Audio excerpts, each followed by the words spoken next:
right, everybody, please welcome Panda Global to the stage. Yeah. Thank you. We did it.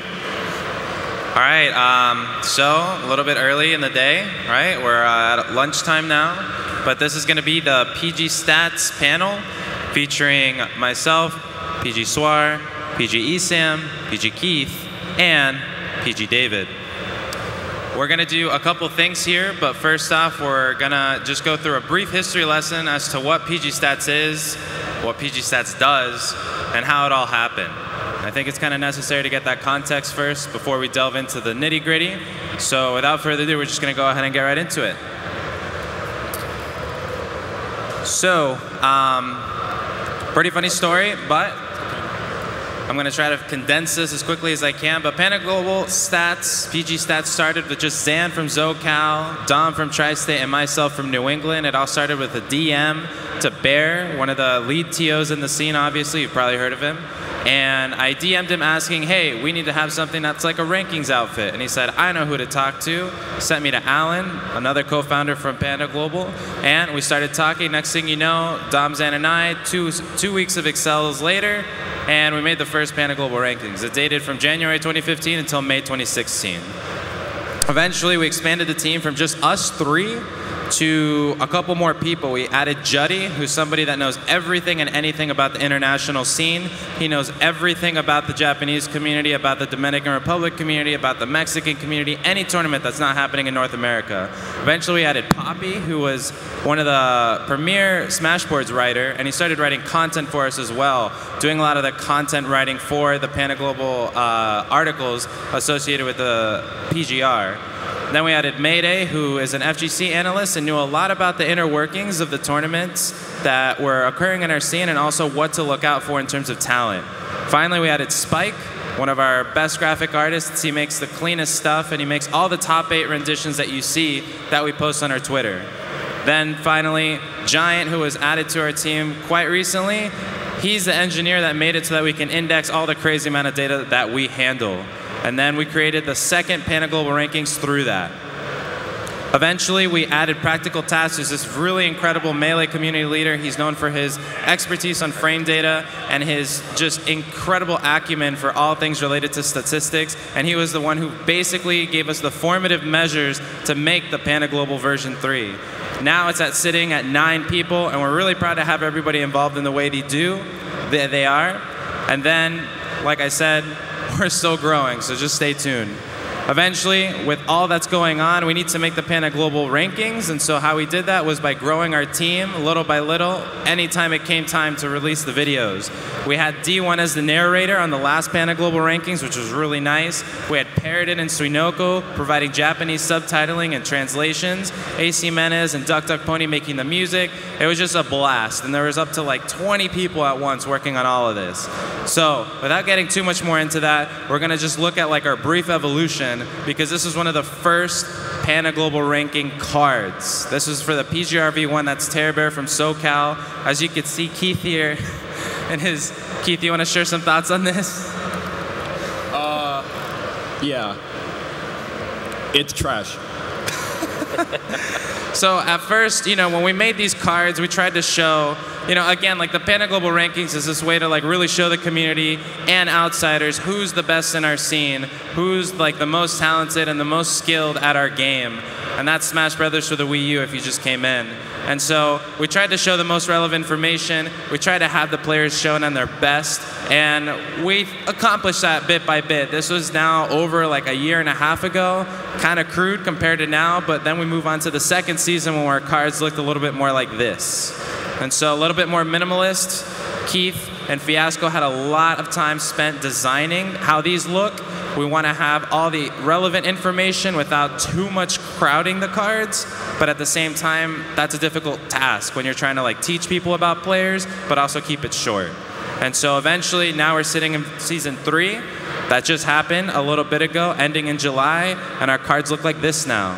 So we have way more information. We have their notable victories, their set count against the top 10, their set count against the top 50, their notable secondary. I mean, honestly, this is Transformation Tuesday right here, honestly. It was just hilarious to see, like, not only the evolution, but like the ingenuity sparked by our graphic artists as well as like the designers that had their hands in this. We were able to show how each player did the season as well as some of their shortcomings as well.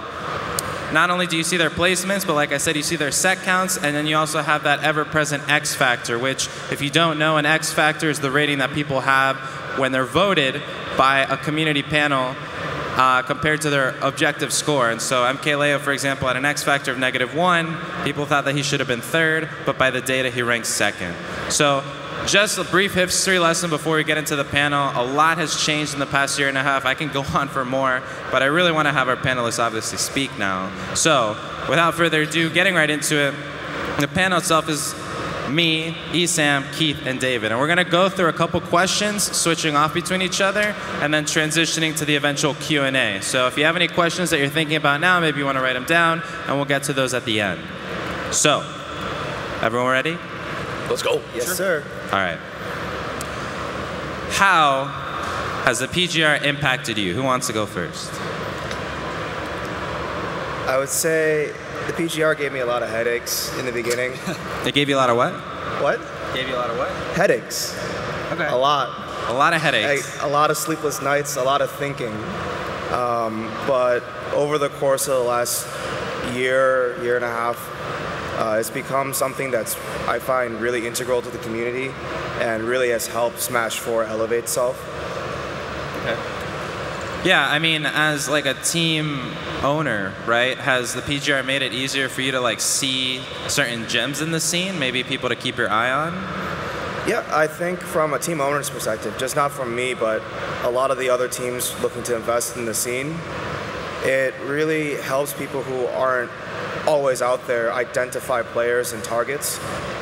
It's very good for visibility. I think it helped the first version, regardless of what it looked like. Yeah, like really helped a lot of people get their names out there and really helped a lot of teams with their scouting to say, oh, these are objectively ranked, 1 through 50. So these are the guys we want to keep our eyes on.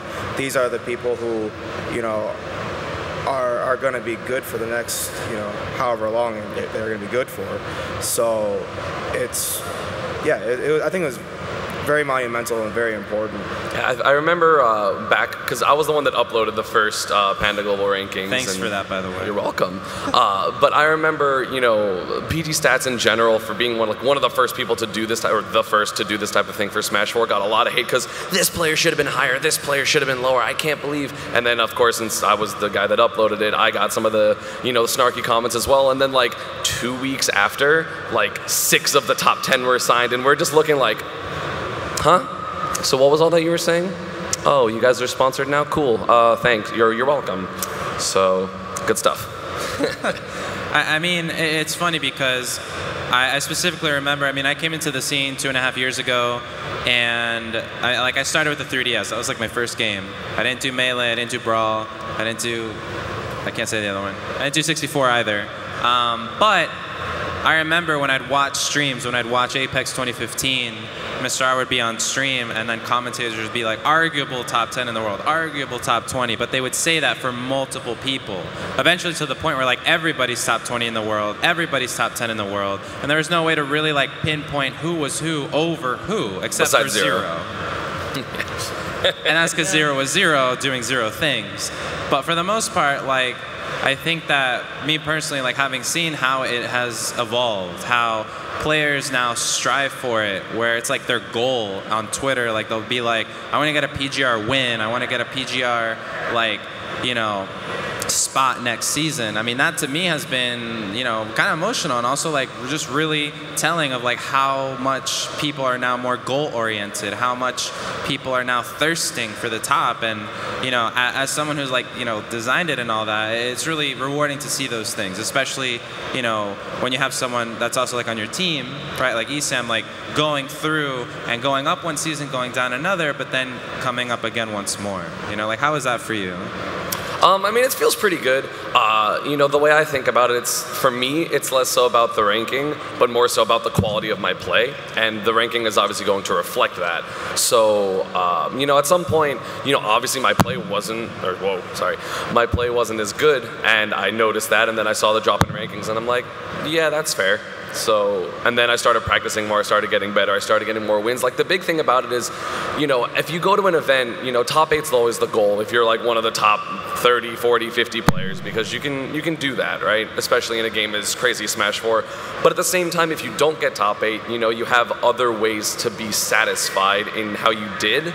So, like, you know, this tournament, I got 13th, but I beat a top 10 player in Larry Lur. So it's not really it's not like, ugh, I did nothing this tournament, I'm upset. It's like, okay, well, no, I'm still progressing, I'm still getting more wins on top players, although I'm still losing to players beneath me, but there's still, it's you know, it's nice to be able to objectively be like, oh, this was a good win, as opposed to this was a good win in my opinion. Yeah, definitely. And clearly, like, through the storylines not being more chiseled out, having these narratives being threaded by like top 10 players, you know, they all have these targets on their back, and if you're not a top 10 player, you're trying to become one, right?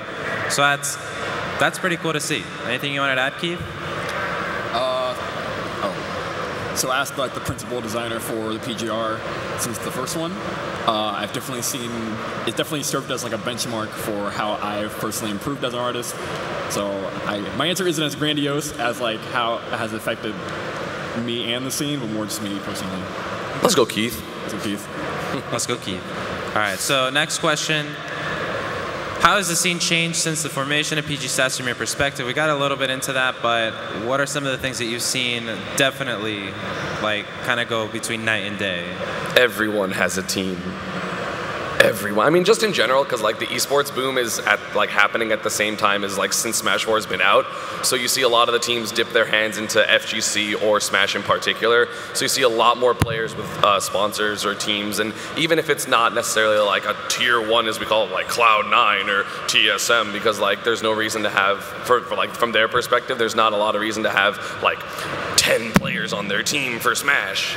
Like, you know, it's still nice to see like the representation that you would see in a different esports, such as League of Legends or Dota or, you know, Hearthstone, etc., etc. That, so you can see those teams in Smash, and that's really, really nice because it gives us a sense of legitimacy into what we're doing. And obviously, like, you know, for a lot of us, or a lot of the top players, it's our life.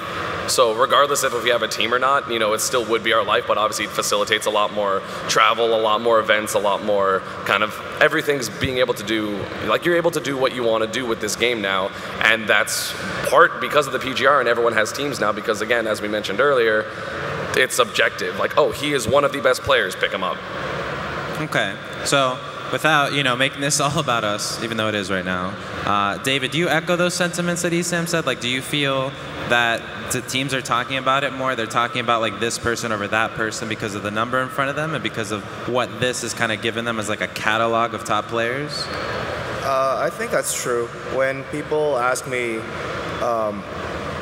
what player should I pick up, right? Or like, you know, I want to get into Smash, I want to sponsor a player, who should I look for, what do I do? They always reference the PGR first. So like, okay, so these are the free agents that you have listed on your, you know, 1 through 50 PGR rankings. You know, which one of these guys do you think, you know, I should look at? And it's always the conversation starter. And ever since the PGR V1 came out, there's been so many eyes on the Smash scene, and it's been focused around the top players. And I think that's been really healthy, because not just for just for the players, but also for the scene in general, because that allows there to be more tournaments. It gives less pressure to the TOs in terms of helping, you know, players get out there, because now you have a lot more resources from these teams as well, helping these individuals get out to tournaments. Okay, and Keith? So the word I would use is focus. A lot more focus from players, a lot more focus from teams, a lot more focus from everyone in general about, like, from players specifically, you have a number, you have a quantifiable position and like a clear goal to shoot for. And for teams, you have, again, you have something quantifiable, something you can like measure. So it's a lot easier for people to kind of train or to research. way easier than it was to kind of go from word of mouth. Yeah, yeah. And how have you seen Twitter change? Well, I wouldn't say Twitter. a lot more complaining, but like more focused complaining. And at the same time, you have, as you mentioned a little bit earlier, the established storylines. It's a bit easier to follow now because you have, oh my God, like let's say Locus's breakout tournament, which was Zero Saga. You have this Ryu player in Random Ryu. like who got 9th, beating at that point I think Tweak was 17 or no, he was like top 15, and then he beat Mr. R, who was top 10, and it's like, who is this guy? And then suddenly on the next PGR you see, oh, he's 40 whatever that he got 45th. and then you're like, well, and then but he had an X factor of like plus 20 or something, and then like he got 23 or 24, and it's like, oh well, you got it. Everyone was right, So it's really interesting because you can see the players and the storylines develop. And now we have probably this season the #1 outbreak would be Mistake. Yeah, Mistake. Honestly, like, props to you. Yeah. So I mean, you can see the people go from randomly upsetting some people at tournaments to consistently upsetting people to, oh wow, they're actually really good. And then the next PGR comes and bam, they're top 30, and you're like, oh well, that makes sense because you saw it throughout the entire season, as opposed to like, well, I still don't know exactly how good he is, but like, no, number, you're done, like it's over. Like, Yeah, and the other thing too that I've seen change is commentary. Actually, commentary now at least 3 times per set at an S tier event in top 8 says PGR player, PGR set, or in general just talks about whoever it is that's playing and their place in the rankings. And I think that for commentators, that's a really useful tool because not only do they have this like objective backing to what it is that they're saying, but it's also easy to follow if you're tuning in from another esport, or you're tuning in for the first time as a parent and you're like, oh wow, Mr. R, this guy's a big deal. Oh wow, I'm Kaleo, this guy's a big deal. #2 in the world, top 10 in the world. So I really like that, and also in how articles now cover Smash. Every Smash article that ever has happened since, I guess, the middle of last year to now, ESPN or .esports or, I don't know, Yahoo News. Rip Yahoo. Which one? Rip Yahoo Esports. Yahoo Esports, moment of silence. But they say PGR signed player, or like, #7 in the world, PGR this, PGR that. And it's like funny because it's not even explained anymore. It's just like, it's what it is. It's the air we breathe. It's like the Dewey Decimal System almost. Like they just say PGR and everyone knows what that is. And that to me is like a crazy impact, because changing the language for something is something that it's like systemic and very hard to do. And the fact that it's worked out the way it has, I think, is just really nice and, like, in a way beautiful, because I mean it's changed the scene to have it be something that it can really follow and be proud of. So at least from my perspective. Anything else? I also wanted to touch on the tournament tier system. So I think that's next. Is that next? So, okay. So for anyone that doesn't know, if you're just walking in, you just had breakfast, McDonald's, whatever, the tournament tier system was introduced last season, and essentially it's a ranking system or rating system for tournaments. It's divided into categories or tiers of S for the highest, then A, B, C for the consecutively like lowest rated tournaments. An S tier tournament, such as Super Smash Con, features the top of the top, usually almost half or more than half of the PGR is present, almost all of the top 10, most of all the top 5. And then the other tournaments that go down, like B and C, has less. And so depending on your wins at those tournaments, your placements at those tournaments, you get different points for that. And that's how we factor in our ranking. So if you get first at an S tier, that's going to hold a lot of weight compared to first at a C tier.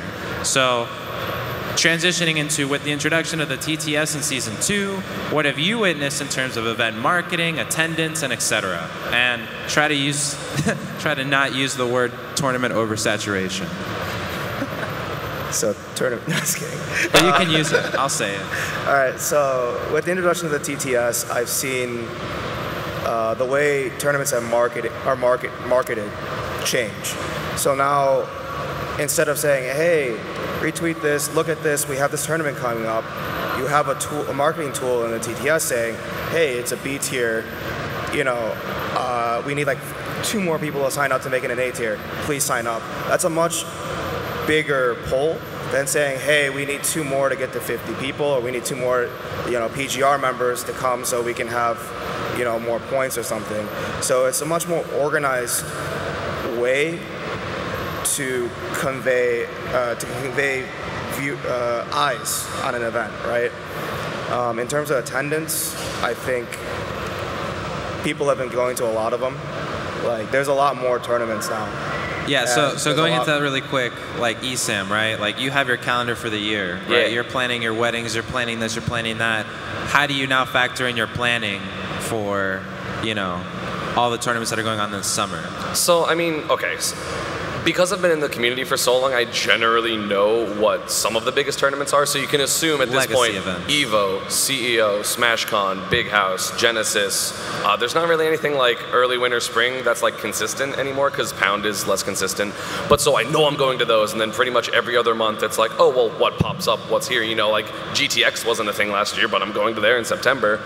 And it's like, so, and it's very interesting because pop bonuses are part of the TTS. I don't know how they changed from 3 to 4, but it's important. And so people like that are trying to break into the tournament scene, such as GTX, can be like, hey, here's $30,000, and it's like already a B tier or like an A tier, and that's like, okay, some people need to sign up.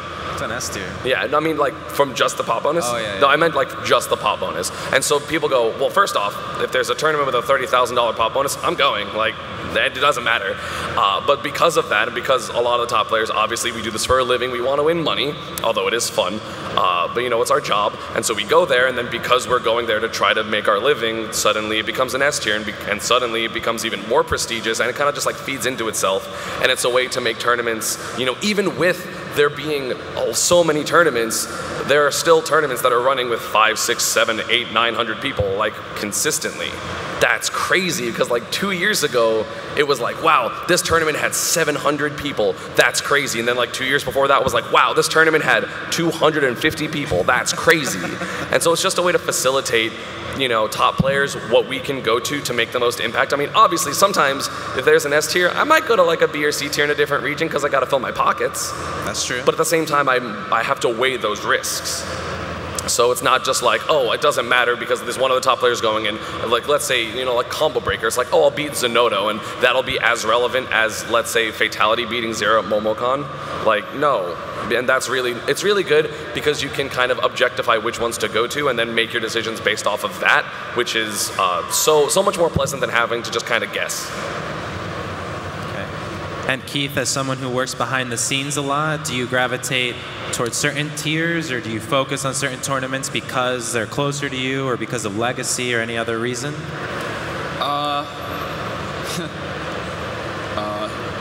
Specifically to my backstage work, I usually just go wherever. Let's go Smash Studios. Wherever, so it doesn't really. All right, yeah. All right, we're free. But, in reference to this question specifically, we actually had this happen very recently with SCR Saga. SCR Saga? Shout out to TG and ESA, those guys. Where once it was announced to be an S tier, there were a lot more players who were like, I don't know, to now, like, now I have to go. Like, now I have to do that. So that's definitely like a shift from players now seeing like a legitimate reason to go rather than money or rather than who they're going to play. Now they're going for like, oh, this can help my ranking and stuff. Yeah. And also, I mean, just to touch on something David said, he said like, oh, we need this 1 or 2 more people to make it an S tier. That literally happened at, what was it, DreamHack Atlanta? Yes. But they were like, we need 2 more people and this will be an S tier. And then like Ned and someone else signed up and it was like, oh, okay, we did it. Yeah. Woo. Yeah, and that's the other thing too. Like right now, this is the first S tier of 3 that are about to happen for the next 2 weekends. So next weekend is SCR Saga, S tier. Next weekend after that is Shine 2017, S tier. You know, it's just like throwing out the S tier. I can't believe you. I know, it's like we choose this to happen or something. Something that we really wanted to sort of control and sort of the whole tiering of an event was actually giving the most power possible to the top players. An event that has a pop bonus is not inherently harder than an event that does not have one. It might be counterintuitive. It might, be something of argument to say, oh, well, the pressure differs, and that's true. However, for the purposes of how we do our rankings, it matters where the people with the most talent are present. So if you have a $20,000 pop bonus and you have like 3 PGR going, that's really hard to make anything out of, other than the fact that there's $30,000 and 3 PGR players. So with this Summer of Smash, with the availabilities, with the no school, with the no college, with the increased schedules and stuff, and the teams being more active, anytime the top 5 congregate, which by the way, if we're talking about Zero, MKLeo, Nairo, Dabuz, and Ally, I think those are all different regions. So Zero, Midwest, MKLeo, Mexico. Hello, Mexico. Okay, moving around is not easy country to country. Then Nairo and Tri-State, who has like a pretty much full-time job streaming. And then 4th was Dabuz, who's Tri-State. Dabuz, who's Tri-State, and does school. Okay, like power to props to Dabuz, who's doing college. Like seriously, college is hard. And then finally at 5th, you know, having Ally in Canada and Midwest, kind of like 5 of those people in one weekend in one building. How are you going to arrange that? Like that is crazy. So this summer, like yes, anytime they meet, and then they attract the 6 through 10, who then attracts the 11 through 20, who then attract. It kind of like feeds into itself. So these S tiers, yes, they might keep happening and stuff, but that's not going to happen before Thanksgiving. It just isn't. Like pretty much after this, up until GTX and Big House, then we're waiting until the end of 2GGC with the championships. Yeah. So just putting that out there, you know, it's really weighed towards the players. It's weighed towards like having it be as accurate as possible when we're trying to say like this event is hard. And so just something to keep in mind. Anything else you wanted to add? Okay, I think that's it for that. Okay. Okay, so last question. What is something you have yet to see that you haven't seen the PG Stats team do?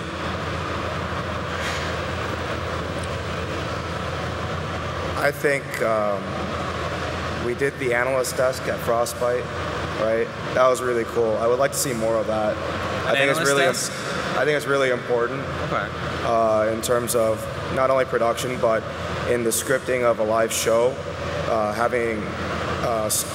having content to cover in between. And that's, I think, really important for moving things on to the next step in terms of having a consistent, like, you know, 2-hour, 3-hour, you know, entertainment block. Okay. So analyst desks, really quick. In this scene, in Smash 4, the only ones that have happened have been put on by myself and Sage. Sage is from Unroundable Tournaments. He works for the Esports Arena now. Our first ever analyst desk was at Zero Saga in December with 2GG. They were really great. Bam was on it. Strides was on it. We had some like pre-show, post-show banter, pre-top 8 banter, but focused on like what was happening. So like the set counts, the storylines. I mean, it was about Zero too. So we did an entire history of Zero up to that point.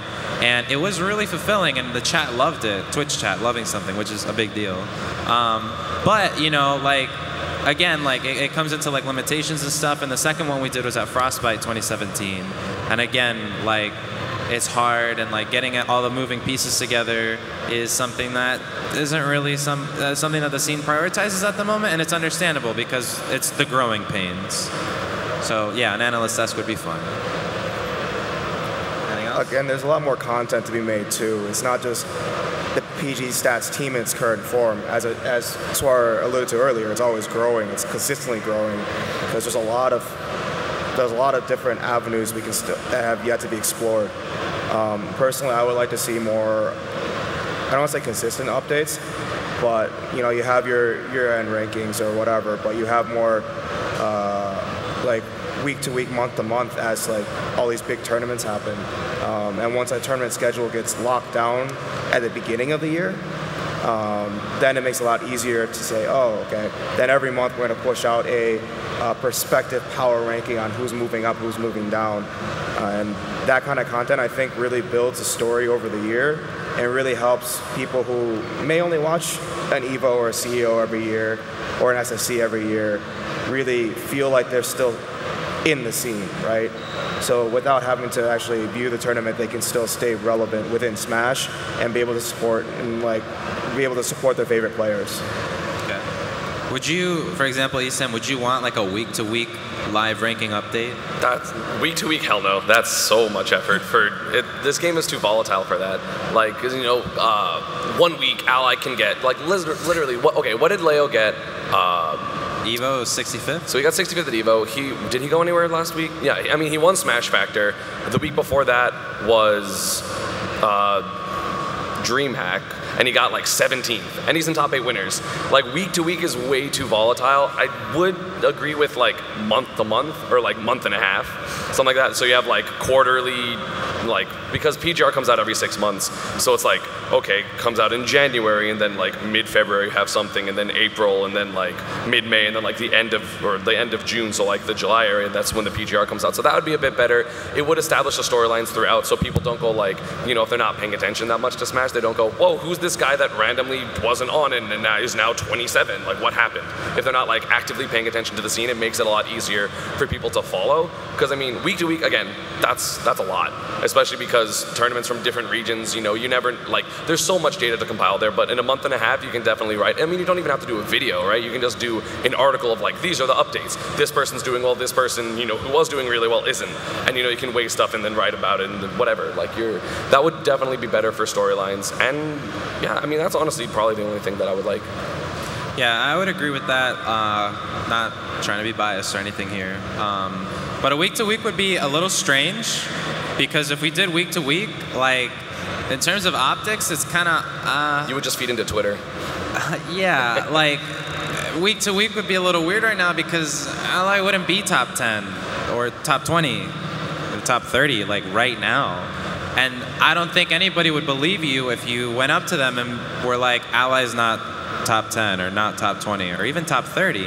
But because of his results this season so far, he doesn't have it. And if you were to release a PGR today, I mean, I think we all know who would be number 1, but it's difficult to say that he would be number 1 like right now in like a week-to-week ranking without upsetting the balance of like what we're supposed to sort of like not follow or uphold, but like work with, which is like Zero and then MK Leo.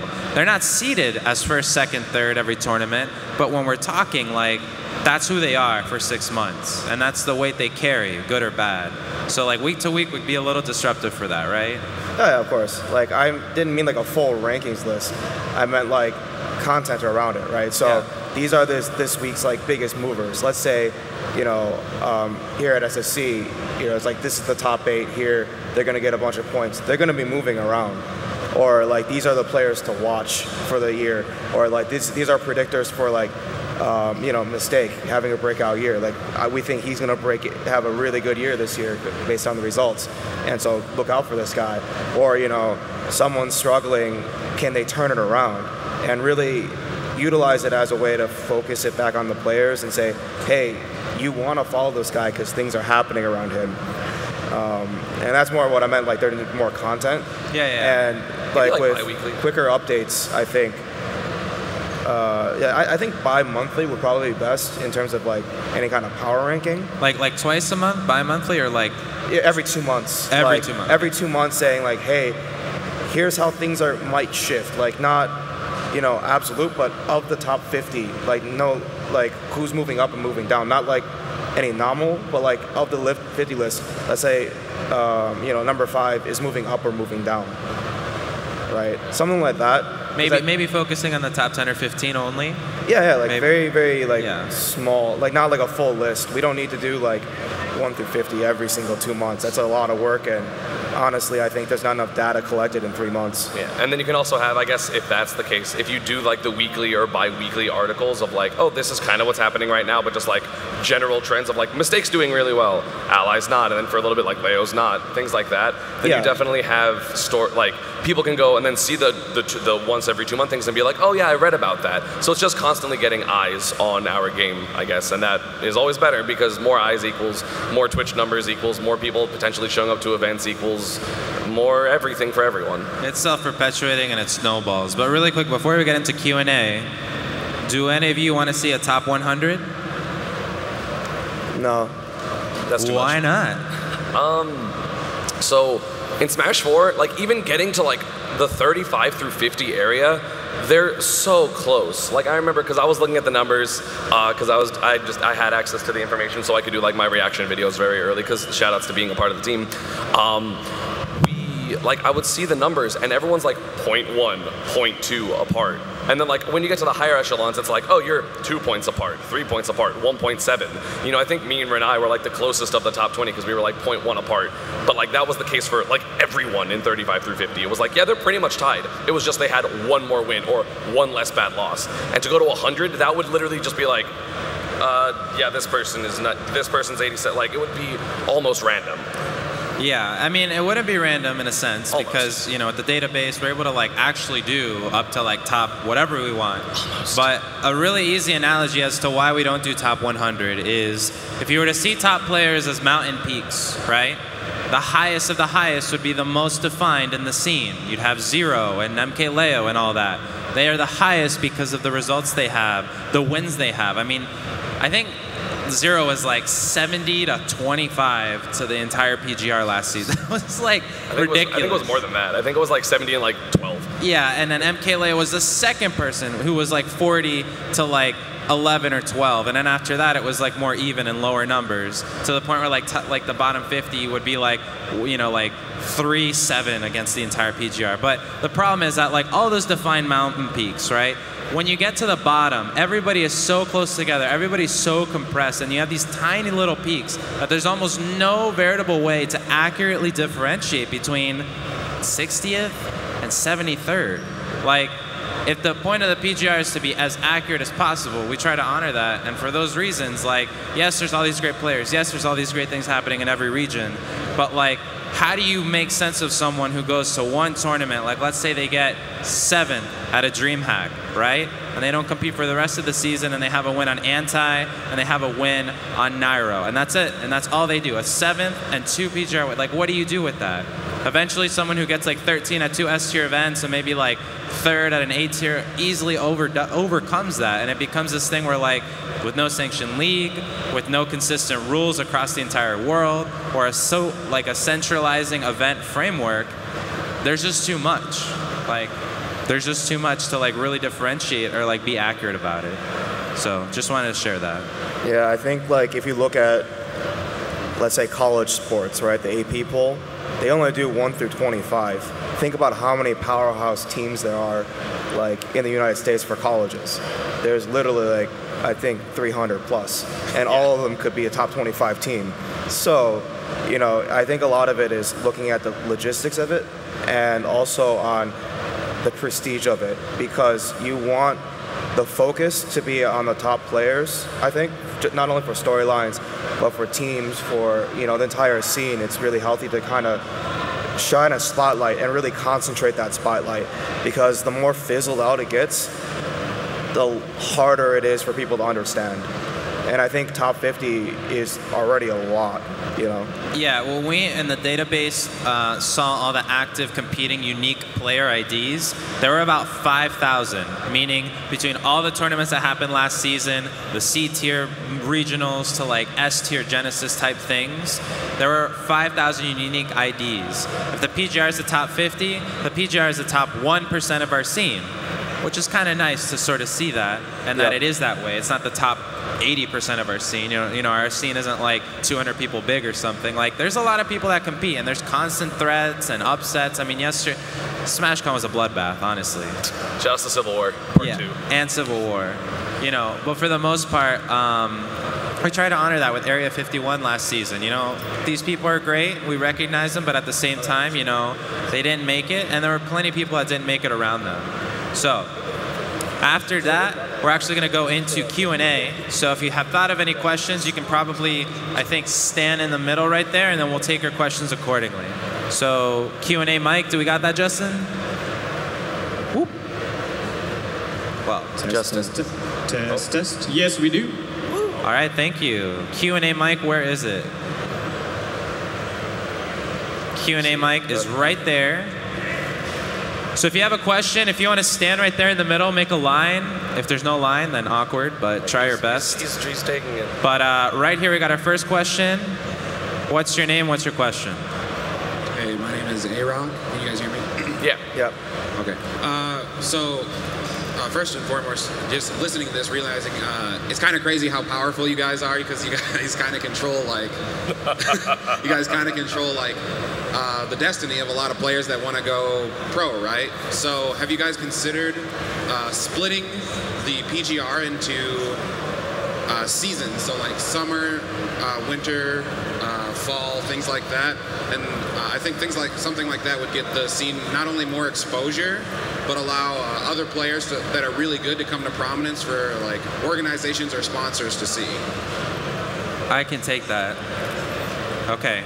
So thank you, Aaron. It was Eric. Sorry, Aaron. Oh, okay. So thank you so much. It's true, right? With great power comes with great responsibility. We know that whole bit, right? And because of that, we're really careful.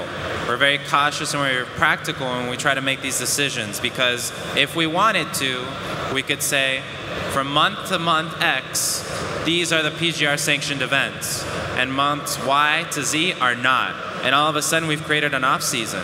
It could be 1 week or 2 or maybe 2 months. But the problem right now is that with no structure, no overarching structure to the scene in terms of like a coalition or like a league or developer support, there's events happening all the time. So for me to say, all right, in January, that'll be our off season. What do we do about Genesis? All right, we'll go to February. February will be our off season. What do we do about Frostbite? What do we do about this? So it's difficult, and the seasons, because of that, are just half year to half year. And apart from that, like, we try to take in as much feedback as possible. All the player cards, all the changes you've seen, all the things that we try to do in our methodologies, even the tournament tier system, are from what people have said and from what they tell us when they don't feel good about something or when they really like something. So with that being said, like, it's complicated, but we're trying our best to, you know, really improve on that structure, or lack thereof. Next question. Next question. You can stand up and line up. He said from their seats. I think they're going to take them in the seats. Here. I pointed already. Haha. Name and where you're from. All right, my name is Splasok, and I'm from Virginia.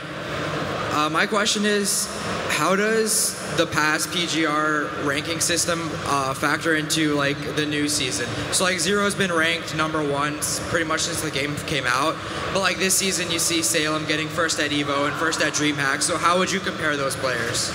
Well, so pretty much, I mean, obviously that's one of the reasons why we have such long seasons, is so that like random peak performances for a month don't like completely overshadow someone's performances over the course of, you know, half a year. So Salem right now, obviously very strong, should be seeded very highly, but we have to see where it goes pretty much, because right now, yeah, people like, I know in my Twitch chat all the time, people are like, well, Salem's the best player. It's like, well, okay, I mean, he did well at like 4 back-to-back events, but Zero's done well at every event ever.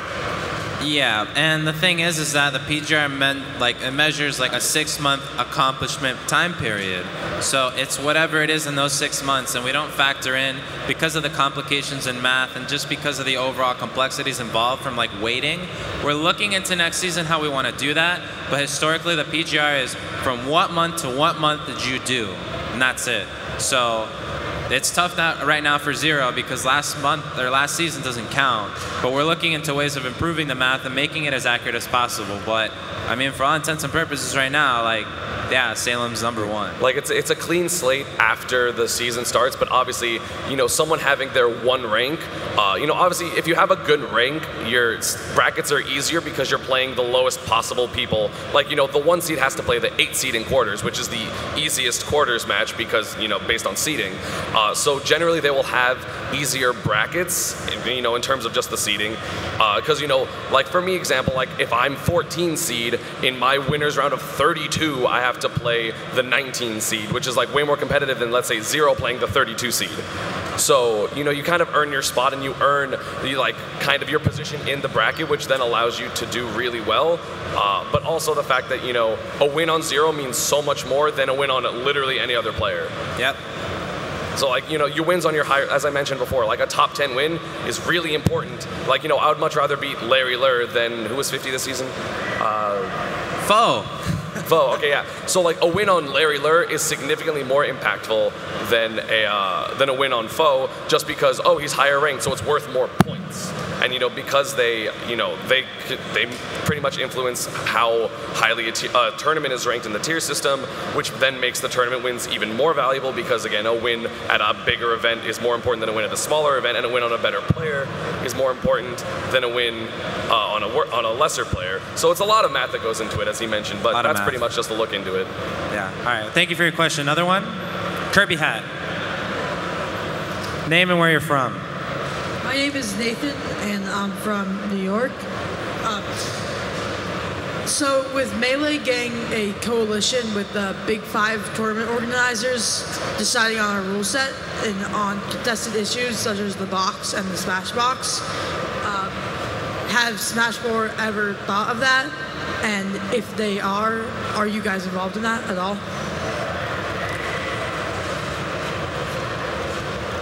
So, around Civil War, there was the Smash Alliance, which was announced to be a cooperative organization, like community effort with every major streamer, 2GG, and ESA. So there is this sort of shadow Illuminati like group that does make decisions, but other than that, there isn't like a public like these are everybody who makes decisions. So please refer to these 5 or the 25 like they're trying to do in Melee. I mean, and there is kind of a thing, because there's the people, the rule set committee that has been the people making the official rule sets. Yeah. So, I mean, that's also a thing, but I don't think we're as, like, as the people that were doing it in Melee. Like, it's kind of just like, yeah, we're the people that make the rules, and, like, if you think you're worthy of being in the group, just, like, apply and you might get in. It's a lot less crazy structured and more so like a discussion-based thing, because generally everyone's kind of on the same page. Like, no one has, like, radically different ideas. It's not like people It's not like people besides Houston are like, we should have Princess Peach's Castle legal. It's like, okay, well, Lilat's the discussion. And then, like, recently, I guess, 2-stock for 3-stock, just don't do 3-stock, just don't do 3-stock, it's fine, it's fine the way it is, it's good. But, like, pretty much everyone's on the same page for the most part. Again, there's a few things of debate, but it's a lot less. Like, Melee, I feel like it just has more debates in general at the current moment. I don't really know why that happened, but that is kind of the case. So it was a bit more necessary for them to have, like, we are the people that make the decisions, because they're also kind of the TOs of the major events. So they're like, we're going to run this at our events, and if you guys don't want to follow our rule set, that's fine, but, like, good luck getting practice at, like, for actual events. Yeah, short answer, yes. Long answer, yes. But not exactly. So yeah, we have time for 2 more questions. In the back. You, yeah, stand up. What's your name, where are you from? Hey, I'm Jacob, I'm from Wyoming. What do you guys think of how PGR ranks more at mathematical rankings versus Melee and Ami player voting, like how opinions kind of factor in and stuff like that? Like, what do you think is the advantages and disadvantages of either one? So, go for it. Relevant. So we kind of accounted for that by establishing the X factor. The X factor, if you don't know, is we give all these names to a panel of like 30, 40 respective community members. They vote on it, rate everybody out of 10, and that gives us a list. We compare that to what the data says, and based on the differences, that's our X factor. If you have a positive one, people are overrating you. If you have a negative one, people are underrating you. Basically, with Melee and On Me, just the X factor. It's just the X factor. It's opinion-based. Issues with that are recency bias, confirmation bias, all these sort of biases that exist. West Coast bias. Western over-centralization bias, Japanese asphyxiation. There's so many things that happen with like all those things, like, that people just get like, oh my God, it's a Japanese player, they're so good, but like then in Japan they don't do too well. They come here and they blow everybody out of the water. So Melee and On Me is effective. It's important what they do. I love what they do. I mean, if anything, Tafakins for me is a role model. But at the same time, giving the objective, being like this person with the numbers they have is better than this person, is the inherent advantage at the end of the day. And one of the cool things about it is, like, for Japan in particular, because they are obviously a much more influential scene in Smash 4 than Melee, at the beginning we had maybe 5 or 6 Japanese players on the PGR, but this recent one we had, what, 20 or like 17 or something crazy. So because there are 17 PGR Japanese players, now the Japanese tournaments are more weighted because they have more PGR members that can go to them. And so now they have more B tiers, A tiers, things like that. So they can get even more representation outside of just the people that can come to America, because that's hard. Like that costs so much money, and especially you know, teams typically don't pick up Japanese players because of those costs. It's hard for them to show up and do well consistently. That's why you typically only see them come to like 3 things a year, except for like Abadango, Kamame, which are the ones with teams. So yeah. And I mean, you know, did you want to say something, David? I was saying personally, I like data, I like numbers, and it's factual based. So there's not much argument. You can add to the argument, but at the base of it, it's like, this is what it is. That's it. And so that's my personal, that's personally what I like to look at, is to take all the opinions out of it. But I think opinions are important because it factors in relevancy, it factors in time. Because once again, we've been talking about, you know, we take a look at the last 6 months for data, while you know, opinion-based, you can look at like, I think these will have the rank for the very next tournament that's going to go on tomorrow after something that happened on Saturday, right? You can look at like, oh, I feel like these are how people are ranked based on how the bracket ran today. So I think that's the major difference, is the time factor. Yeah, they both have their pros and cons, and I think they both work for the scene that they're designed for effectively.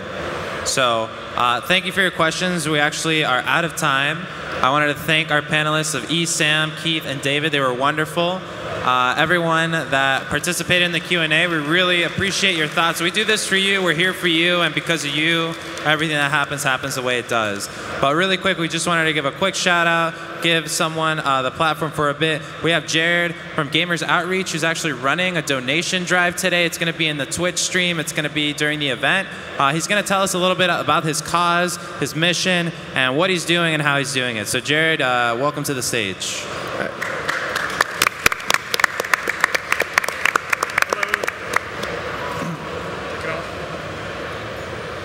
Hello. I'm right in here. So you can stand like in the middle. Right in the middle. What up, Jared? I'm Jared. I'm from Gamers Outreach. Gamers Outreach is a charity organization that works within the video game industry, and what we do is we provide... Closer. Oh, a little closer. All right, what we do is we provide therapeutic and recreational tools for in-hospital usage, specifically inside of children's hospitals all over the country. So we do this by building these carts called go-karts, or Gamers Outreach carts.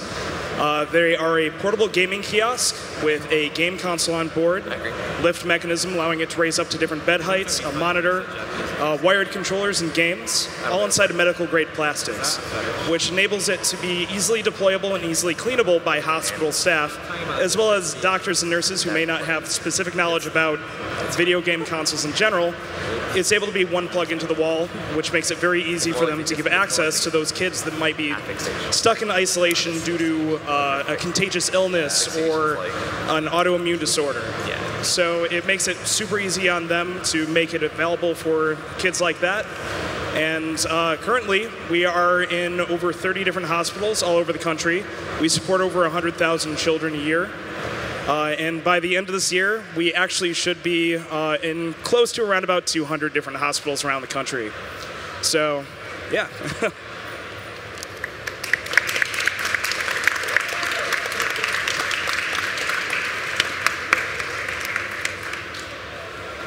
Thank you to both Gamers Outreach and Panda Global.